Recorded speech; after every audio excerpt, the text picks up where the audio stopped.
Welcome to Legacy Unscripted, sponsored by Progeny Coaching. This is the podcast where sports and business collide. I'm your host, Russ Katzman, and here we skip the fluff and we'll get straight to the hustle.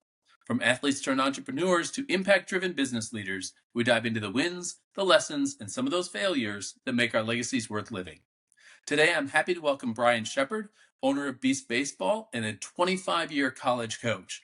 Bryan, thanks for joining us. Appreciate you having me. So tell us right off the bat, what is Beast Baseball?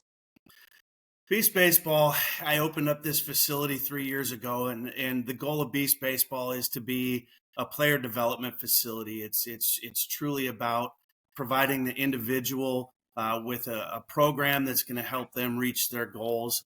Whether it be just to have a good summer in Little League baseball, whether to progress into high school baseball, trying to get into the college game, or even college players trying to get to the next level. Whether it be just in college or try to reach the pro level, whatever their goals are, we really strive to provide them with that individual training that's going to get them over the hump. We don't do teams. We don't just run guys through. It's all about trying to make that individual better based on their individual needs.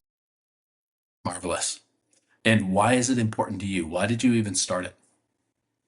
I had a passion back in college. My career ended on an injury. So for me, being able to help players reach that goal and try to do that being healthy as possible. Obviously, baseball is a sport where injuries can happen anytime with the arms. But to try to help them reach those goals is just, to me, that's satisfying to watch a player come in and do their training and then go out and translate that to the field and have success with what they're trying to do. To me, that was super important. And that's just what I have a passion to do. When I got out of the coaching part of it, I can reach even more players now, doing individual training and things, like I said, from youth all the way up through college guys and pro guys, and trying to help them maintain where they're at and reach their next level goals. So that's my passion, is to try to take each individual, look at what they need, build them a program, and help them improve and go as far as they can in the game. Is that what got you out of the college coaching and into business, as you wanted to reach more? No, I actually got out of it in 2018. My wife had a job change. And, we ended up having to relocate. So I gave up the junior college program. I was able to pretty much build from the ground up over 16 years and move on and decided that, this would be a great route to go, to be able to be at home more. And then one of the bonuses of that was I realized I'm going to be able to reach a lot of different players at a lot of different levels. Now, how big is the organization? How many coaches do you have running through there? What kind of reach have you attained so far? So I do most of the training myself, and I've got a couple of other guys that help me out. Luke Schultz is a high school coach in the area, young kid, helps me out, does a great job.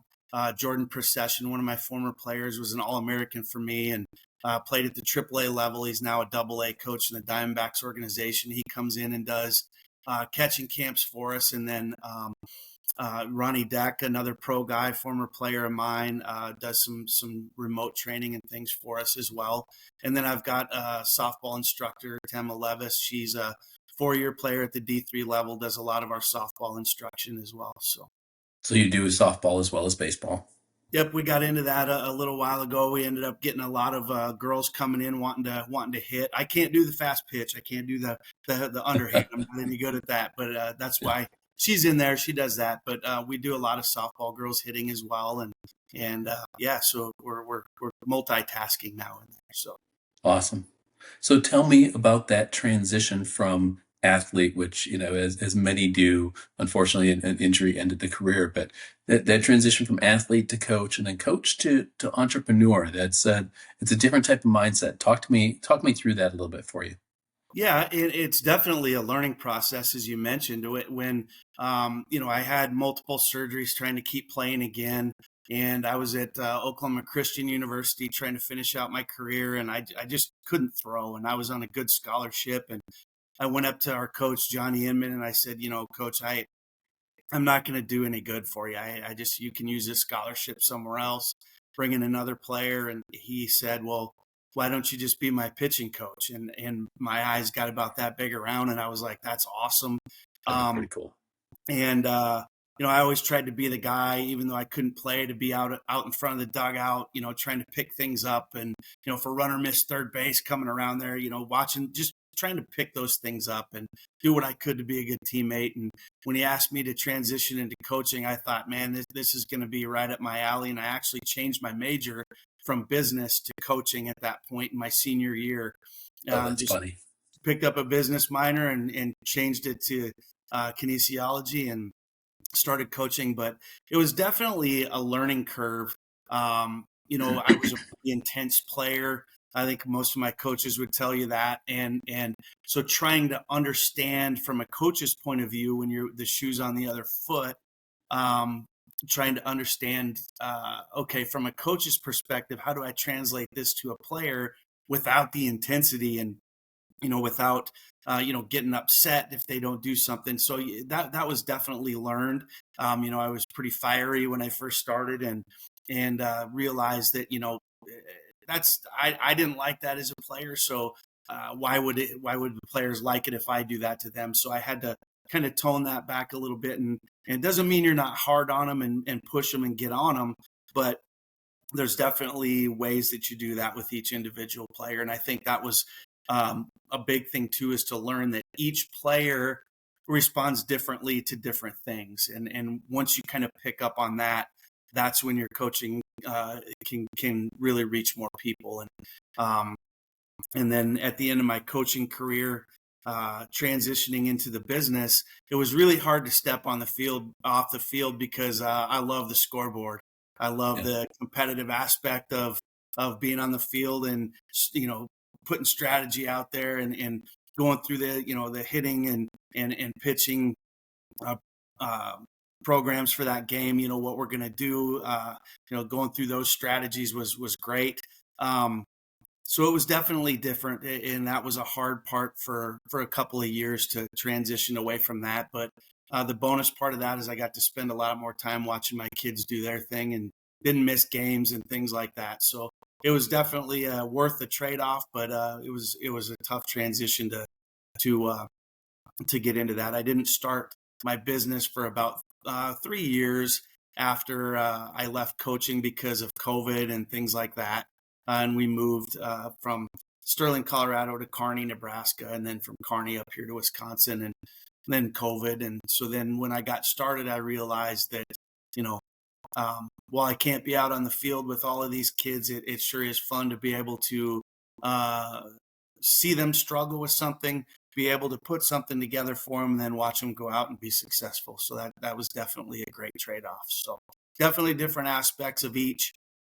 But, if you're open-minded and really pay attention to what the players want and what they need and are willing to, mold with them, that really helps you grow. Very good. Yeah, and we'll give props to Colorado and even to Kearney, Nebraska, but there's no better place to live than Madison, Wisconsin. We love it up here. It's great. And in our little town, there's no mosquitoes, so what more can you ask for? Oh, even better.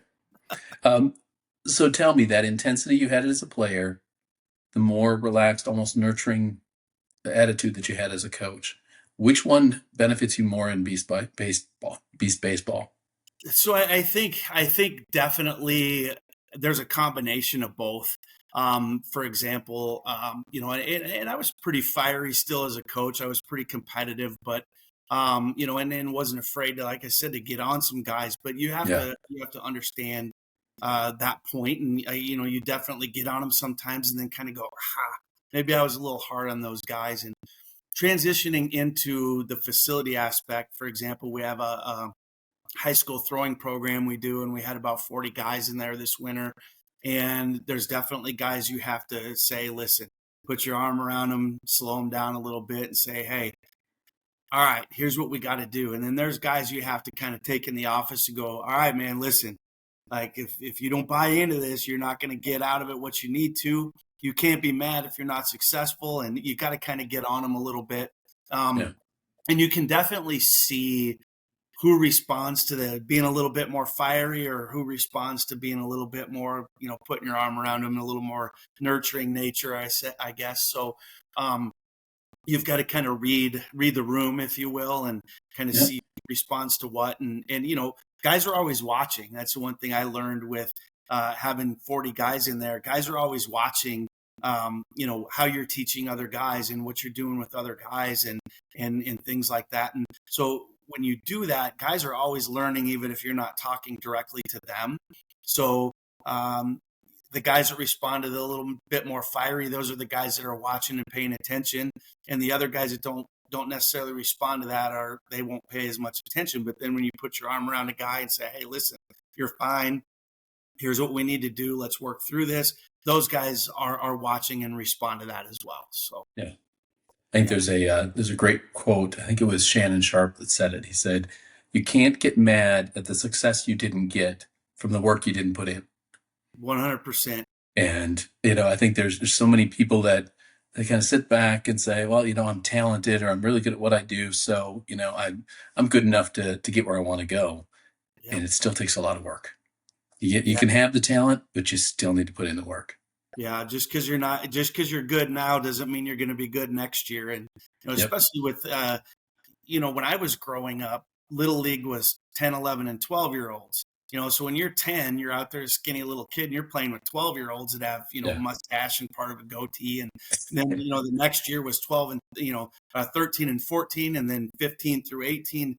Now everything's so specialized to age groups, so they're not. Yeah. Some kids will play up a little bit, and that's fine, but for the most part, they're all playing their same age, and then they get into high school, and all of a sudden you're playing against seniors, and it's the same thing. You got these physically developed guys, then you got freshmen. My son's 5'9", 140 pounds, and you're out there with seniors that are 6'1", 6'2", 210, and chiseled, and they're kind of looking at those guys like, oh my gosh, I got to pitch to that guy.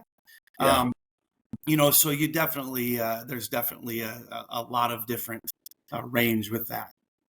So tell me, and this is just out of curiosity, and we'll get back to the business side of this in a second, but I'm curious. There's been a lot of talk, especially, and I've read a lot of it online. I've had a couple of former clients that are big into it, around the tasking on the arm for pitchers and kids that start too young and try to throw junk balls and all that kind of stuff. From your opinion and background and stuff, what's kind of that sweet spot for when kids should start, right? I mean, you've got to take into account physical development and bad habits that they can start too early and some of that kind of stuff. When do you like to get them and start to mold the way that they throw the ball? So we usually won't even do lessons before 10 years old. Okay. Other than maybe, a half hour of throwing, and we'll just do mechanics with them and things like that. And it's different, again, in Little League, I think we played like 12 games or 18 games during the summer and played every Saturday, and that was it. And now some of these kids, there's 9U travel teams, and they're playing 60 games a summer. And so they're throwing a lot more. And if you're throwing with bad habits, your arm is not built to throw overhand. Our body's not built that way. And so if we don't catch them early and correct those mechanics, the risk of injury obviously goes up. And on top of that, those bad habits just, their motor skills and, movement preferences, and those movement preferences turn into habits, and then they're harder to correct the older they get. So as far as pitching, before we'll even put them on a mound, we'll make them go through some drill work, and we'll analyze their arm motion, their throwing mechanics before we even let them throw a pitch. And curveballs, we won't even teach them a curveball before they're 12, 13 years old, once they start to go through puberty and develop a little bit and mature. And then at that point, we start using tennis ball cans and some other things that are easy on the arm before we even let them snap them off. Yep. Terrific. Yeah. So tell me, let's get back to the business side a little bit. Thinking back over your coaching days, what's that one lesson that you learned as a coach that you've brought as an owner? The biggest thing, I think, going from coach to in a facility is just to understand that each kid is different. They all learn differently. Some kids are more athletic than others. That there's a lot of factors that figure into that. Their maturity comes at different points. You see their coordination levels change so much. While a kid might look great one year, next time he walks in the facility, he's 3 inches taller and he walks around like a baby giraffe. So it's like, we gotta kind of make sure that their movement's good. So I think just understanding that each athlete is different and they need to be coached differently. And you can't teach them all the same thing. I can't teach everybody to pitch how I learned to pitch. Not everybody's built the same way. I can't teach everybody to hit the same way. So having an open mind that if you try something with someone and it doesn't work, you can't just sit there and say over and over again, this is the way you have to do it. You have to be open-minded enough to say, okay, let's go a different direction. And sometimes that's really hard for coaches to do, is to say, okay, yeah, I told you to do this. It's not working. Let's try something else. Great example of that is one of the kids that plays on my son's team was in for a lesson last night, and we widened up his positive movement and his stance a little bit. And he came back and he said, I'm lunging. I can't do that. So, okay. So we went in last night and we just changed the way that he was getting his positive move and with how he's getting into his front side, and he took right off. So you have to be able to say, what I told you doesn't work. Let's try something else. And I think that's really hard to swallow that ego a little bit and say, let's go a different direction. And so I think that's probably the most important lesson that I learned, that kids all learn differently. They learn in different manners, in several different ways, going from, fiery to nurturing or just being able to try something different and not teaching in a cookie cutter manner, I think is really, really important. And just understanding that they do learn differently as well. Sometimes you'll say the same thing and just change the way you say it, and it takes off. So I think that's the biggest thing is that. And, obviously the patience level. Athletes want an overnight fix. They want something. If you tell them something, they want to go 3 for 4 the next day. And they don't understand sometimes that it's a marathon and not a sprint.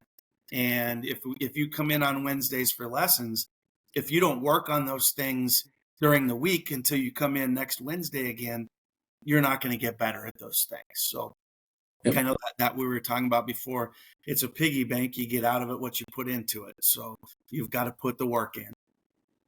Okay, good. Well, the interesting conundrum that you present there is it presents that your clients or your customers come to you for something different. Each one's coming for something different. How do you scale that? How do you create a business where your products, your services are able to match the needs of so many different people? It's something a lot of entrepreneurs struggle with, is creating, they want to do anything they can for as many people as they can because they want to reach as many people as possible. But then they find they can't scale and they can't provide all those different types of services. How are you able to put a box around this and say, this is what we're offering and it matches the bulk of our customers? I think the biggest thing was to just keep learning as a coach. That's where a lot of coaches get in trouble is they have experience and they just shut it down. They're like, okay, I know how to teach hitting, so I'm just going to teach it this way. You have to be able to implement several different things and have a lot of different ways to, back to the old saying, like there's several 100 ways to skin a cat, and, you've got to be able to be versatile because you're working with different athletes, males versus females when you're doing the baseball versus softball, boys and girls move differently. So you've got to be able to train in different manners, and even with the pitching aspect of it, one way doesn't work for everyone. And I think just the ability for the people that come to our building, that we can say, okay, we're going to analyze what you're doing, and we're going to be able to put a package together for you that's going to work for you, and we'll change directions maybe a couple of times if we have to. It's not going to be Mhm. one way or the other.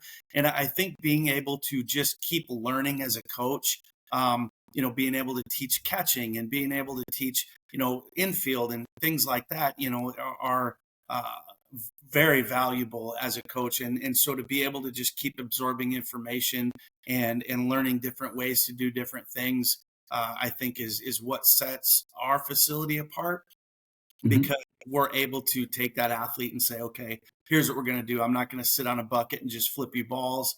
We have hit tracks. It takes video of their swing. So, when they're doing something, I'll show them the video and say, here's what you're doing right here. This is where it's at. And to be able to explain that to them and what they're doing wrong, because I can tell them all day long what you're doing wrong, but if you don't explain to them why they need to make that change and what that change is for, then a lot of kids aren't willing to make that change until you can explain to them what it's going to do for them and why they need to do it, and then show them what that Yeah. looks like. But I Yeah. think And I think, it helps.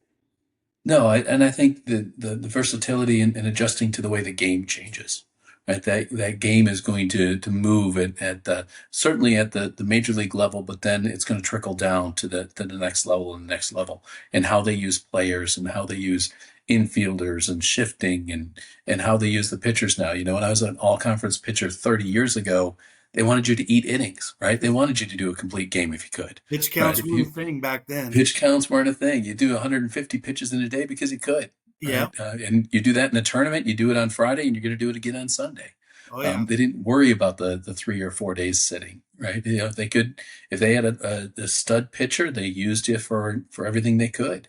Yeah. Now they're happy to get 5 or 6 innings out of you and let a specialized closer come in, or middle pitcher come in and eat a couple innings, and a closer comes in and takes the last 1 or 2, and they're happy to get 100 pitches out of you or 80 pitches out of you in 5 or 6 innings. Yeah. Yeah. My senior year of Legion ball in the state tournament, I threw we had to beat this team twice, and Yeah, I threw game one and threw a complete game and threw 110 pitches, yeah, and we played the championship game right after that, and I came in and closed and threw the last 2 innings. Coach was like, he goes, "You want to close?" I'm like, "Yeah." I went down and yeah. got loose, and I mean, it wasn't even a thing. So No, I think a good example of that too is the one knee catching now. From mm, traditional catching to one knee catching, the game's evolved to that. yeah, And a lot of guys don't like it, but whether you like it or not, if we're not able to teach one knee catching in our facility, a lot of kids won't come.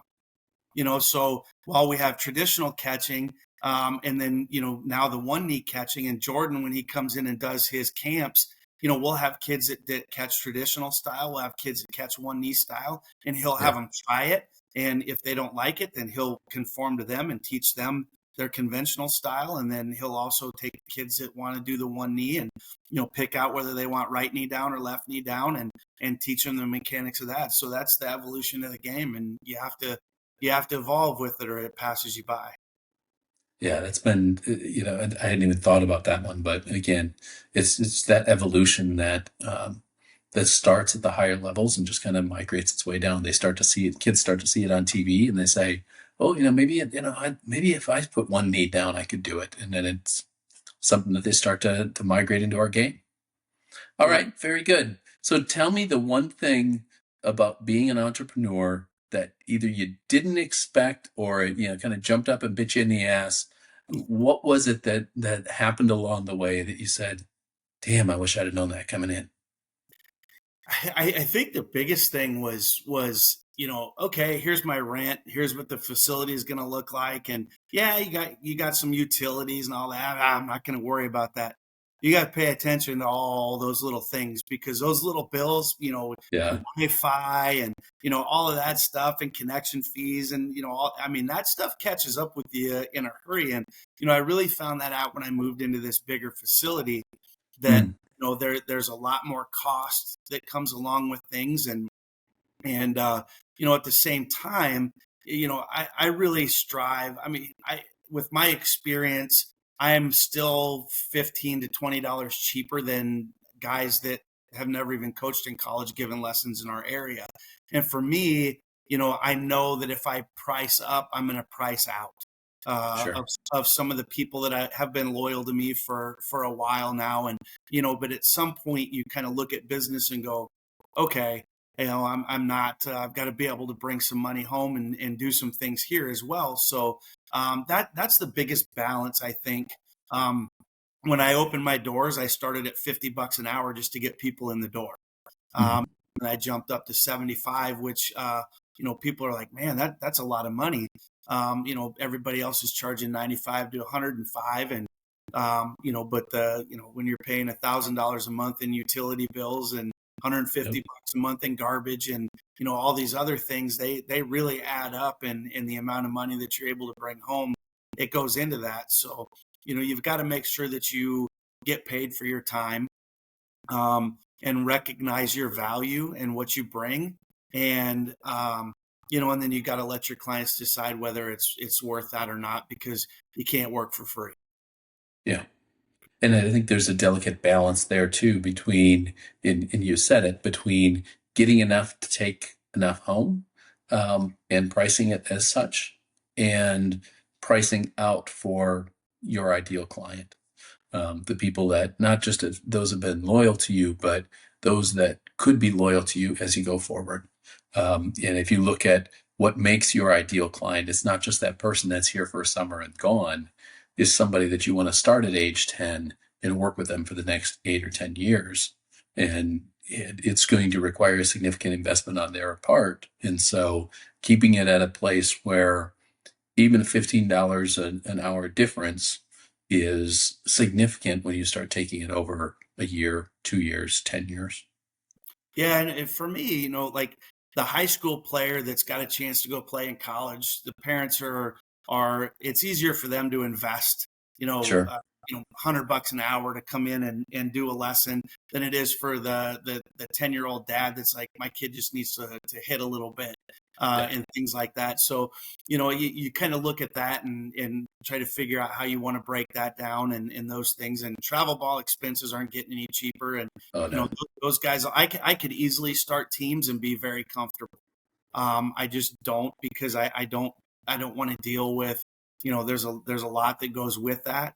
And I'm not interested in running that aspect of it. And I like to focus more on the player development part of it. And teams down the road might be something that we look at doing if we can do it and do it the right way.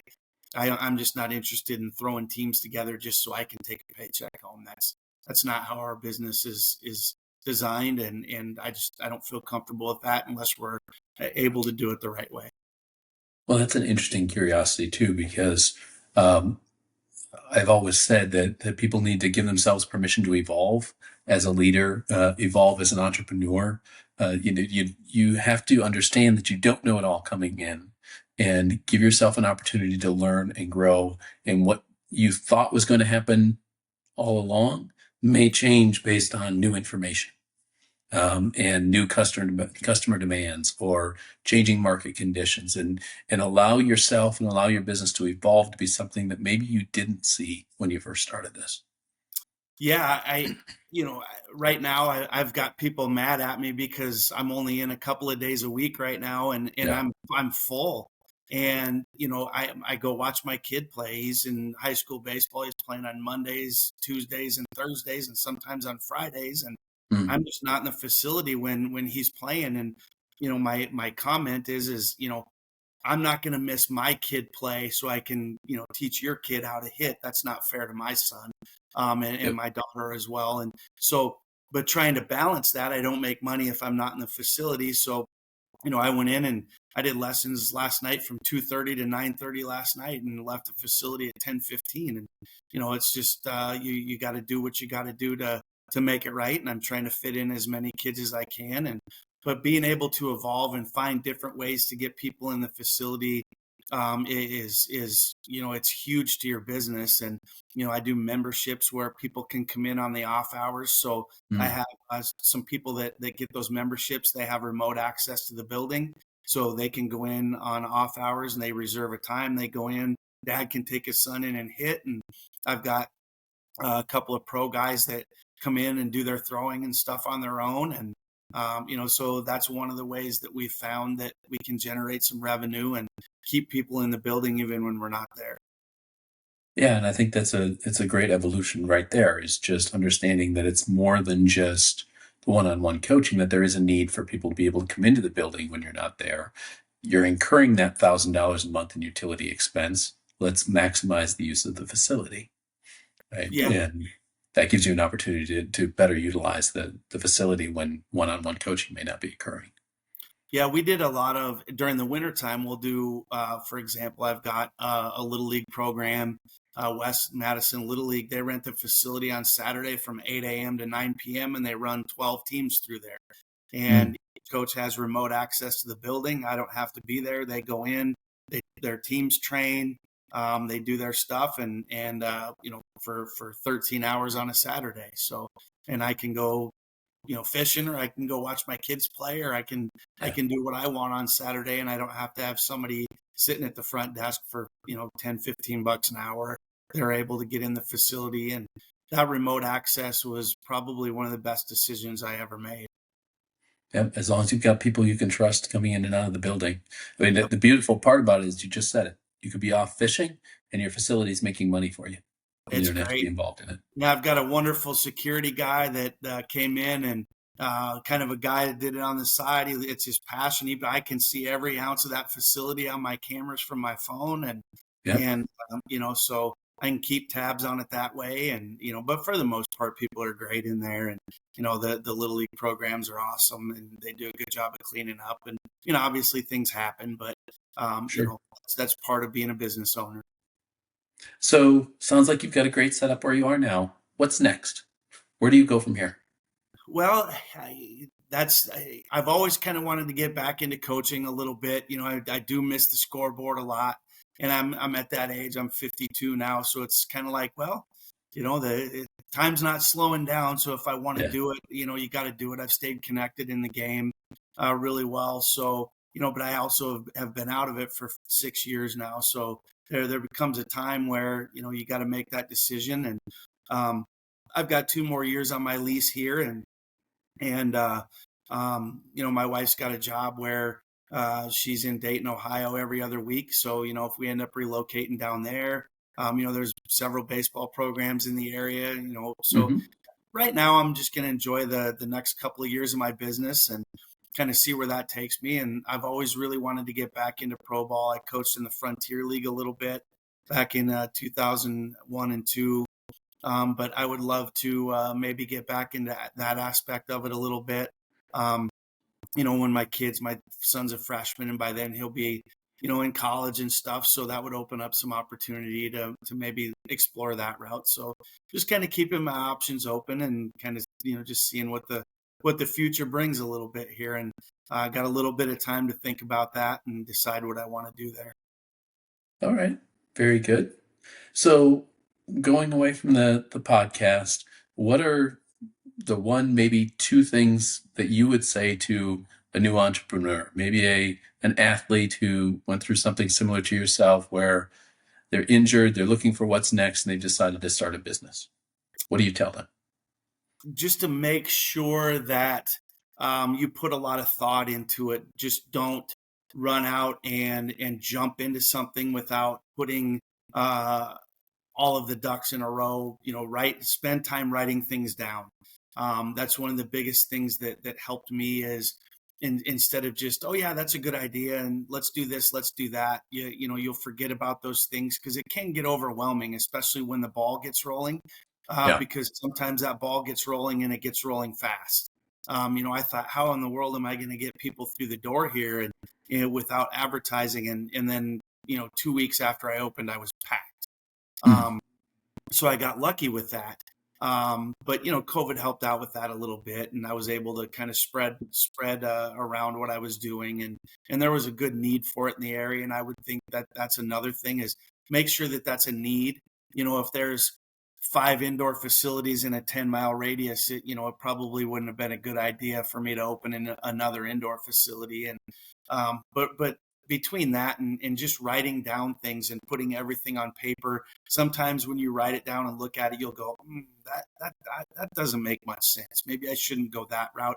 And also ask around, is there a need for this here? I spent a lot of time asking, local people and stuff like that. Is there a need for a facility? Is there a need for baseball and softball instruction in the area? Is that something that people need here? And I think that's a big thing is first, is there demand? And then secondly, make sure you have everything in a row, and don't just open until you're ready. If you're not ready to open, don't open your business until you're ready for it, because it always takes it's my times two rule. It always takes, twice as much time as you think it's going to. That it does. Well, Bryan, it's been a pleasure. Appreciate you sitting with us and sharing some of your lessons. Thanks for having me. And that's a wrap for this episode of Legacy Unscripted. If today's conversation sparked something in you, don't just let it sit. Take action today to build your future. Make sure to subscribe, leave us a review, and share this with someone who needs to hear it. And if you've got a story to share or you just want to connect, you know where to find me. Until next time, keep it real, keep it bold, and keep living your legacy.